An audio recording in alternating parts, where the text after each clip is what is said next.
took a long time to record this video. I want to apologize to everyone. I've been moving from a different town and me and my kids have been sick. We don't have COVID, thank God, but we didn't feel well. So, you know, 2 kids, me being sick, that's a lot.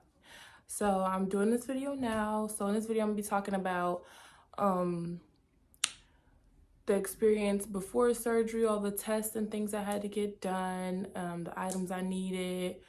I'm gonna talk about right up until surgery. I'm gonna talk about surgery, and I'm gonna talk about the aftermath, okay? And then I'm gonna insert a little clip of my, I think I'm like maybe 7-8 months post-op. One of those, I don't know. I'll put that in the end. All right, so if you wanna know what happened, stay tuned. All right, so I ended up going to Spectrum Aesthetics in Miami. My surgeon was Dr. Kreegel. I'm small framed and he does a lot of skinny BBLs, and I just thought that he was a better fit for me. I 100% recommend. I loved him. He was so cool. So starting from the beginning, you know, you call down to them. I asked them for their prices and availability. I already stalked their Instagram page, and like I looked for like about a year into BBLs before I actually decided to do it. So I ended up putting like $500 down to lock in my date and my surgeon. So what their rules are, you have to do blood work 60 days before your surgery and 30 days before your surgery. You do blood work at your 60 days, you do an EKG, and then you do like a urine test to make sure, you know, your body is fit to go under anesthesia and do this and you're healthy. I didn't really have any problems with my blood work or anything, so that was just like a piece of cake. It was just that it took a really long time for them to like clear me. I don't know. Before surgery, you have to make sure that your iron is good because you lose a lot of blood during surgery. That's any surgery. So they want you to take this drink called Floridix. I might be saying it wrong. I don't know. You take that, I think twice a day or once a day. I don't remember. And I was taking iron pills and I was taking vitamin K to just make sure that my body was good. So 60 days into your surgery, you need to pay at least $1,000. So I paid that $1,000, and then the day of your surgery, you pay the rest of it. If y'all see me looking down, it's because I had to take notes because I can't remember everything. So you have to bring someone with you. So when you go to surgery, someone needs to pick you up because you are going to be in pain. You are not going to be able to drive yourself.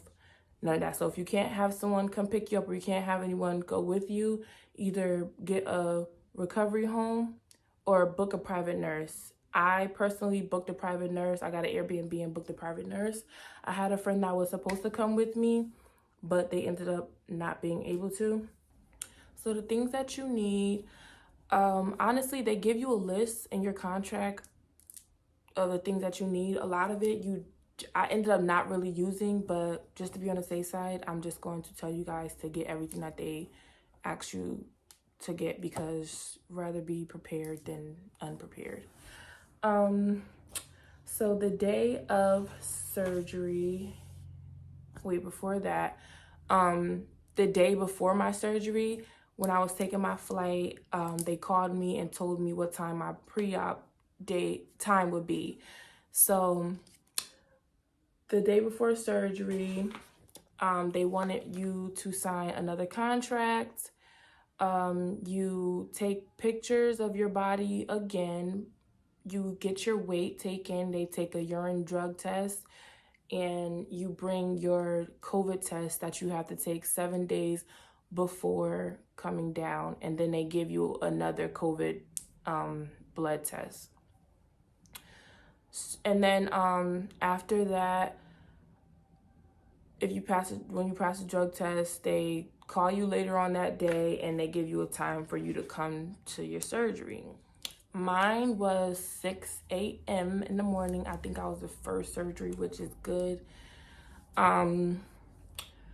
So I went in, I took all my clothes off. I came in with like a robe and a really big dress, slippers, and I just had my wallet and my phone and chapstick, because a lot of girls said that when you come out of surgery, you know, you're just parched and your lips are dry.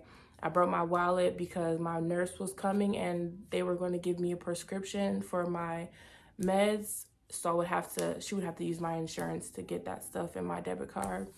Brought my phone. So when I got to the clinic, the day of my surgery, they brought me to the back. I changed into a paper gown, compression socks, and I think I had something on my head, and my mask, of course. She takes another drug test, and then I wait for my surgeon. They bring me to the back. I lay on the table, and honestly, it was like I just went to sleep. Like, went to sleep. It's like I blinked. Like, I went to sleep and I woke up. When I woke up, I was in so much pain, honestly, that I'm not sure if I can compare it to like childbirth.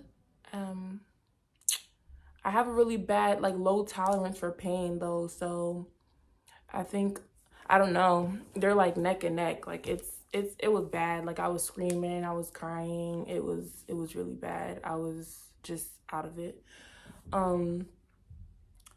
My nurse took forever to come and get me, honestly. I'm going to mention who that is. I know a lot of surgery girls know her. I say do not book her. I'm sorry, do not do it. She took forever to come get me. I ended up calling my Airbnb host. She was a really nice older lady. She was so sweet to me. She acted like she was my grandmother. Anyway, so when I got home, I honestly just wanted to sleep. I slept. I cried until I fell asleep. It was just the worst pain I ever felt, seriously. But once I woke up and the meds kicked in, I was good. I was walking around. I was able to cook myself some food. It was good. Like, I was fine.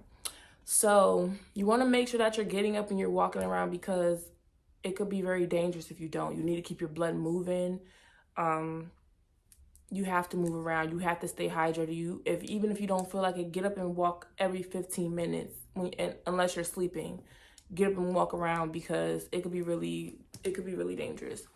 So, you can't take a shower the first day. So I was just in my faja, wrapped up. I had to figure out how to use the bathroom. I figured the best way was for me to put a chair in front of me and just hold myself up and use the bathroom. A lot of girls said that they like face the opposite way, like a boy. I'm tall, so it just wasn't working out for me like that. So I had to like lean on something. Day 2, which is your pre-op appointment, the day after surgery. So that's when you're gonna get your first massage. And then you go to your pre-op appointment to see your surgeon or the nurse or whoever's there, and they just make sure you're okay. I think I did my pre-op appointment first before I did my first massage. So I went in the room just like the day I went into surgery. She helps me take my faja off.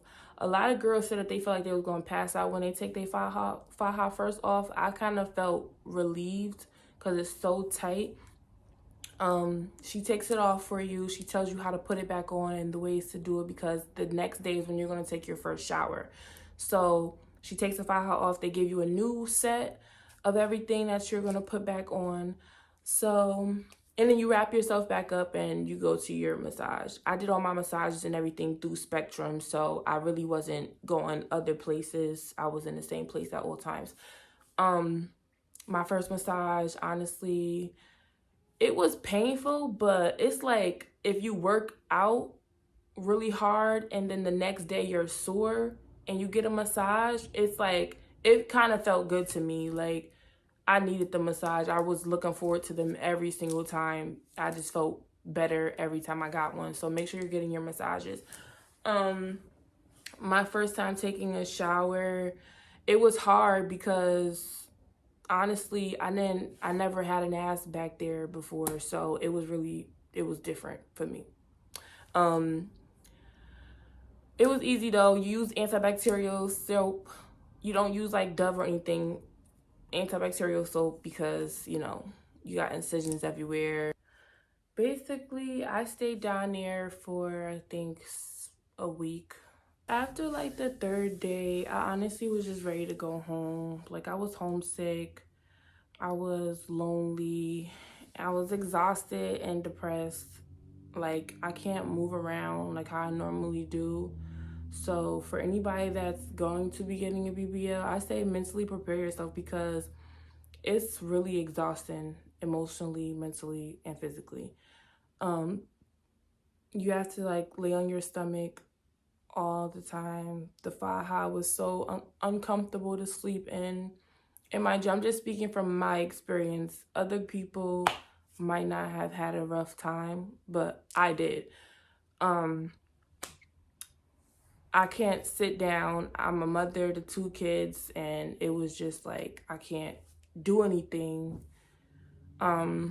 Sleeping was the most difficult for me because like I would go to sleep, but when I woke up, it was like you feel swollen all over again in your faja, and it was just tight and uncomfortable, and I was just ready to be able to sleep peacefully. That's all I wanted. I don't care about nothing else. I just wanted to sleep peacefully. That was it. Keep up with your massages. That's my advice. Making sure you're walking around when you do get your surgery. But yeah, so other than that, like I love my results. I'm gonna insert a clip at the end. Would I go for another one? I don't know. I don't think so. This was like, you know, it was hard.